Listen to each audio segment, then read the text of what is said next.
11 skyrius. Ką daryti su abejonėmis?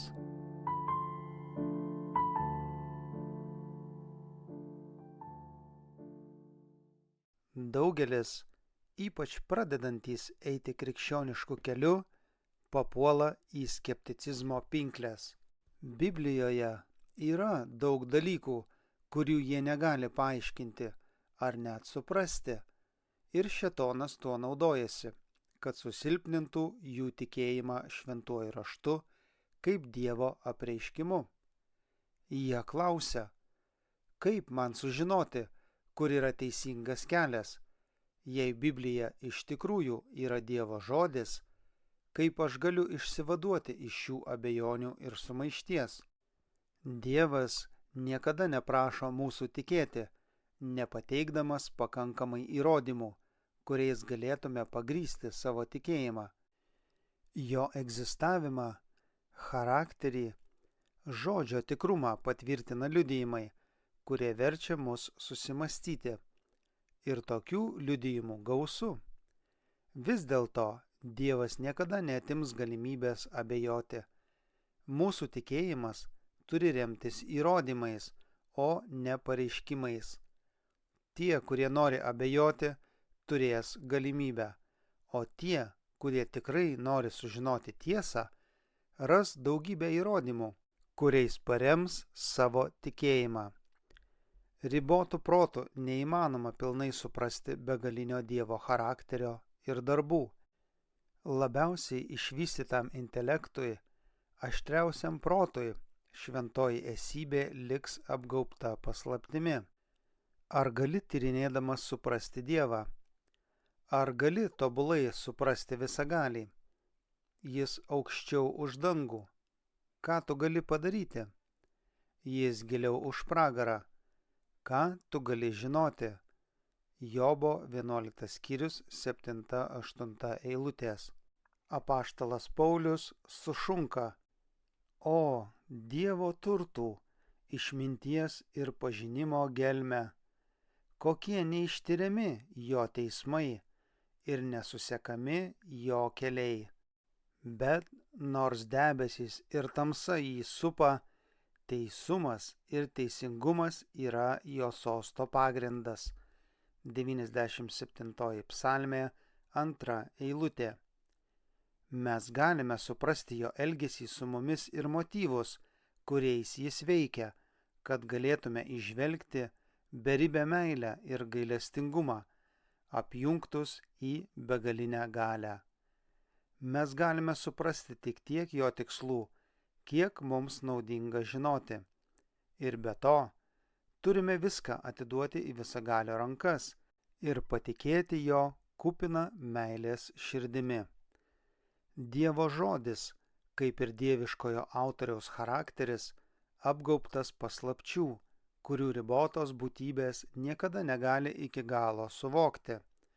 Dėl to, kad nuodėmė pateko į pasaulį, Kristaus įsikūnijimas, atgimimas, prisikėlimas ir daugybė kitų dalykų, pateiktų Biblijoje, yra per gilios paslaptys, kurių žmogaus protas negali paaiškinti ar net visiškai suprasti.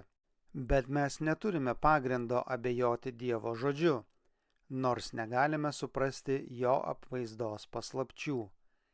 Gamtos pasaulyje mus nuolat supa paslaptys, kurių negalime suvokti. Pačios kukliausios gyvenimo formos kelia klausimus, kuriuos išmintingiausias filosofas yra bejėgis paaiškinti. Visur slypi stebuklai, nepavaldūs mūsų suvokimui. Ar tada turėtume nustebti, kad dvasinėme pasaulyje taip pat yra paslapčių, kurių negalime suvokti? Problema slypi vien žmogaus proto silpnume ir ribotume. Dievas šventajame rašte mums pateikė pakankamai įrodymų apie jo dieviškąją kilmę ir mes neturime abejoti jo žodžiu, nors negalime suprasti visų jo apvaizdos paslapčių. Apaštalas Petras sako, kad šventajame rašte esama sunkiai suprantamų dalykų, kuriuos neišmokyti ir svyruojantys iškraipo, aiškindami, kaip ir kitus raštus, savo pačių pražūčiai. 2 Petro laiškas, 3 skyrius, 16 eilutė.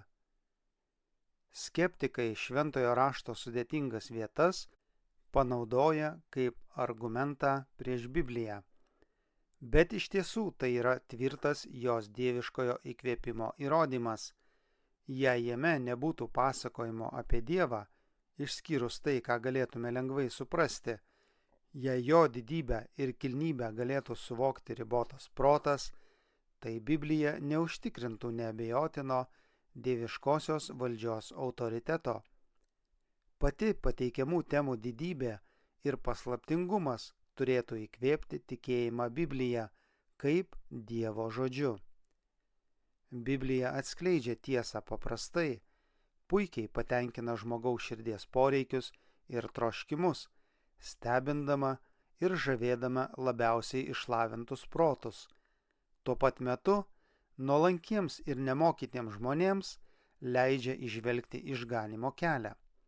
Ir vis dėlto, šios paprasčiausiai pateiktos tiesos liečia tokius išaukštintus dalykus, be galo viršijančius riboto žmogaus proto suvokimą, tad galime juos priimti tik todėl, kad Dievas kalba apie juos.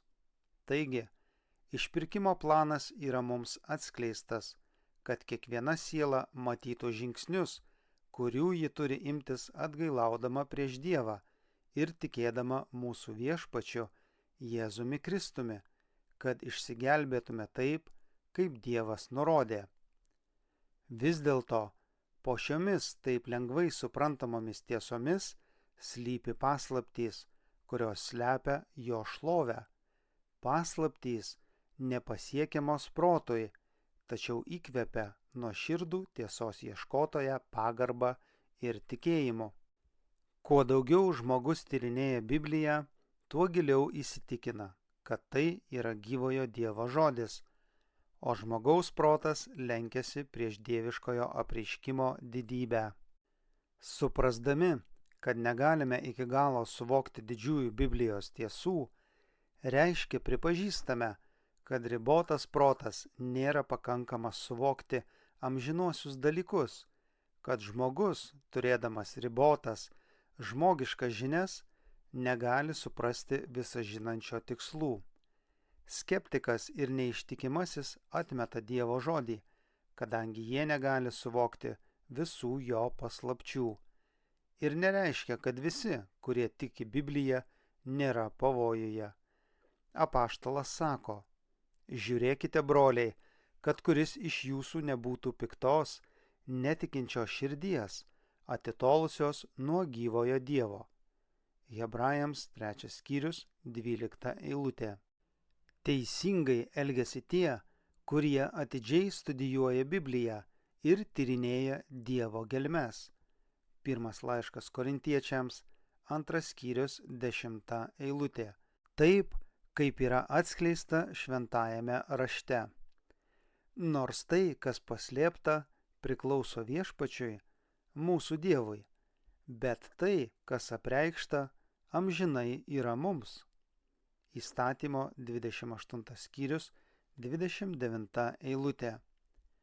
Tačiau šėtono darbas yra susilpninti proto gebėjimą tyrinėti. Tam tikras pasididžiavimas atsiranda tyrinėjant Biblijos tiesą, todėl žmonės tampa nekantrus ir jaučiasi nugalėti, jei negali paaiškinti kiekvienos šventojo rašto vietos. Jie jaučiasi per daug pažeminti, pripažindami, kad nesupranta įkvėptų žodžių. Jie nenori kantriai laukti, kol Dievas pamatys, kada tinkama yra atskleisti jiems tiesą. Jie mano, kad jų bejėgiško žmogaus išminties pakanka, kad jie galėtų suprasti šventąjį raštą, o kai tai nepavyksta, jie praktiškai neigia jo autoritetą. Tiesa, kad daugelis teorijų ir doktrinų, kurios, kaip manoma, yra kildinamos iš Biblijos, neturi jokio pagrindo jos mokyme ir iš tikrųjų prieštarauja visam įkvėpto rašto principui. Šie dalykai daugeliui sukėlė abejonių ir sumišimą, Tačiau Dievo žodis čia nekaltas, o jį iškraipę žmonės. Jei Dievo kūriniams būtų įmanoma pilnai suprasti Dievą ir jo darbus, tada pasiekus šį tašką jiems nebebūtų atskleista daugiau tiesų, neaugtų pažinimas, nesivystytų protas ir nebesikeistų širdis. Dievas nebebūtų aukščiausias, o žmogus, pasiekęs žinių ir sugebėjimų ribą, nustotų tobulėti. Padėkokime Dievui, kad taip nėra. Dievas yra begalinis. Jame slypi visi išminties ir pažinimo turtai. Kolosiečiams 2 skyrius 3 eilutė. Ir per visą amžinybę žmonės galės ieškoti, mokytis ir vis tiek neišsems jo išminties, gerumo ir galios lobių. Dievas nori, kad ir šiame gyvenime jo žmonėms visada atsiskleistų jo žodžio tiesos. Yra tik vienas būdas gauti šias žinias. Suprasti Dievo žodį galime tik per dvasios apšvietimą, per kurią buvo duotas žodis. Taip ir Dievo minčių nežino niekas, tik Dievo dvasia. Dvasia visą pažįsta, net Dievo gelmes. Pirmas laiškas Korintiečiams, 2 skyrius 11-10 eilutės.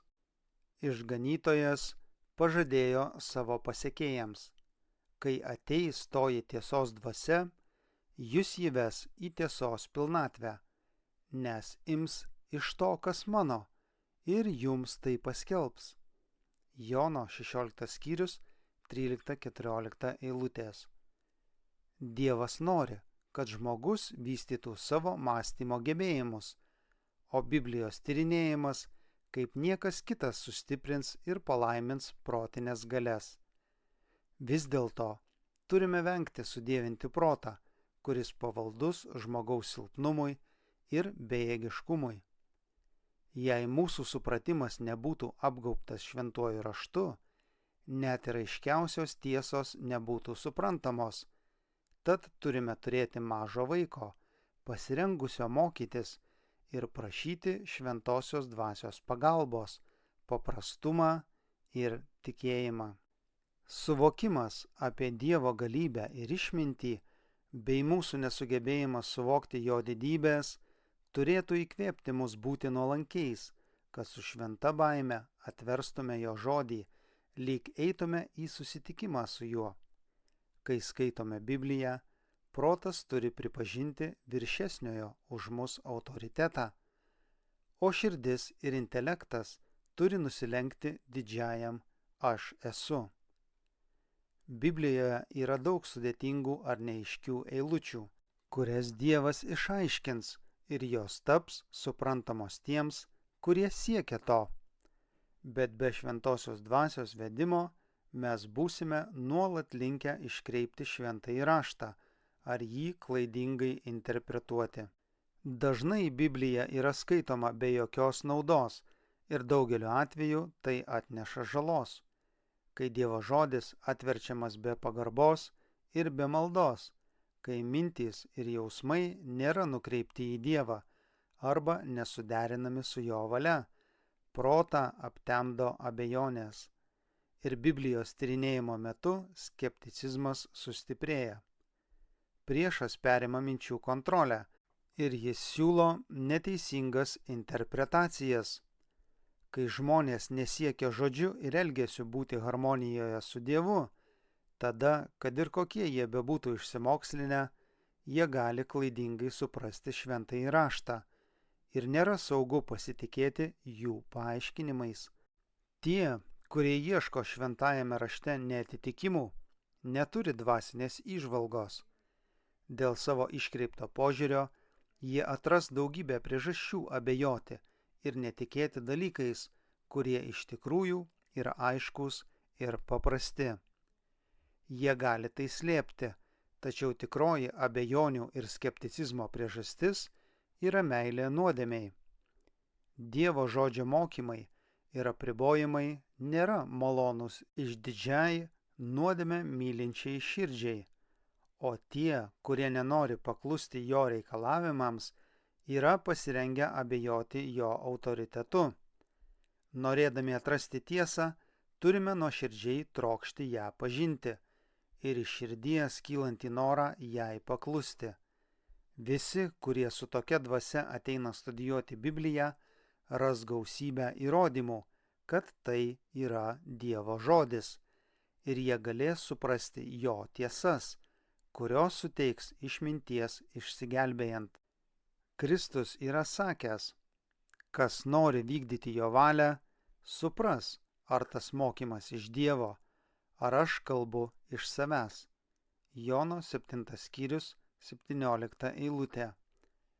Užuot klausinėję ir ieškoję trūkumų jums nesuprantamuose dalykuose, atkreipkite dėmesį į šviesą, kuri jums jau šviečia, ir ji jūs apšvies ryškiau. Kristaus malonę atlikite kiekvieną pareigą, kuri jums buvo aiškiai pasakyta, ir jūs gausite jėgų tai įgyvendinti, dėl ko dabar abejojate. Yra įrodymų, kurie yra atviri visiems, labiausiai išsilavinusiems ir neraštingiausiems, tai patirties liudijimai. Dievas kviečia mus išbandyti jo žodžio ir pažadų teisingumą. Jis mums siūlo: išbandykite ir patirkite patys, koks geras viešpats. 34 psalmė, 9 eilutė. Užuot patikėję kito žmogaus žodžiu, mes patys turime tai ištirti. Jis pareiškia: prašykite ir gausite. Jono 16 skyrius, 24 eilutė. Jo pažadai bus įvykdyti. Jie niekada nenuvildavo. Jie niekada negali būti sulaužyti. Kai artėjame prie Jėzaus, džiaugiamės jo meilės pilnatvę. Mūsų abejonės ir tamsa išnyksta jo šviesoje. Apaštalas Paulius sako, kad Dievas išlaisvino mus iš tamsybių valdžios ir perkelė į savo mylimojo sūnaus karalystę. Kolosiečiams 1 skyrius 13 eilutė. Ir kiekvienas, kuris perėjo iš mirties į gyvenimą, tas pripažįsta, jog Dievas tiesa kalbis. Jono 3 skyrius 33 eilutė. Jis gali paliudyti: man reikėjo pagalbos ir radau ją Jėzuje. Kiekvienas poreikis buvo patenkintas, mano sielos alkis buvo numalšintas. O dabar Biblija man yra Jėzaus Kristaus apreiškimas. Jūs klausite, kodėl aš tikiu Jėzumi? Nes jis man yra dieviškasis gelbėtojas. Kodėl aš tikiu Bibliją? Nes supratau, kad tai Dievo balsas mano sielai. Galime savo paliudyti, kad Biblija yra tiesa, kad Kristus yra Dievo sūnus. Žinome, kad tikime negudriai išgalvotomis pasakomis. Petras ragina savo brolius augti malonę ir mūsų viešpaties ir gelbėtojo Jėzaus Kristaus pažinimu. 1 Petro laiškas, 3 skyrius, 18 eilutė. Kai Dievo tauta augs malonėje, jiems nuolat aiškės jo žodis. Jie atpažins šventųjų tiesų naują šviesą ir grožį. Visais bažnyčios istorijos amžiais tai buvo tiesa ir ji tęsis iki galo. Teisiųjų takas yra kaip skaisti šviesa, kuri šviečia vis ryškiau iki tobulos dienos. 4 patarlė, 18 eilutė. Tikėjimu mes galime žvelgti į ateitį ir tikėti Dievo pažadu, kad intelektas augs, žmogaus sugebėjimai susivienys su dieviškaisiais ir visos sielos jėgos tiesiogiai susilies su šviesos šaltiniu. Galime pasidžiaugti, kad visa, kas mus glumindavo Dievo keliuose, bus išaiškinta. Ir ką sunku buvo suprasti, atrasime paaiškinimą. Ten, kur mūsų ribotas protas patyrė tik sumaištį ir neįgyvendintus tikslus, pamatysime tobuliausią ir gražiausią harmoniją. Dabar mes matome kaip per stiklą, miglotai, bet tada veidas į veidą. Dabar žinau iš dalies, bet tada pažinsiu, kaip ir pats esu pažintas. Pirmas laiškas Korintiečiams, 13 skyrius, 12 eilutė. Ar gali tyrinėdamas suprasti Dievą? Ar gali tobulai suprasti visagalį? Jis aukščiau už dangų. Ką tu gali padaryti? Jis giliau už pragarą. Ką tu gali žinoti?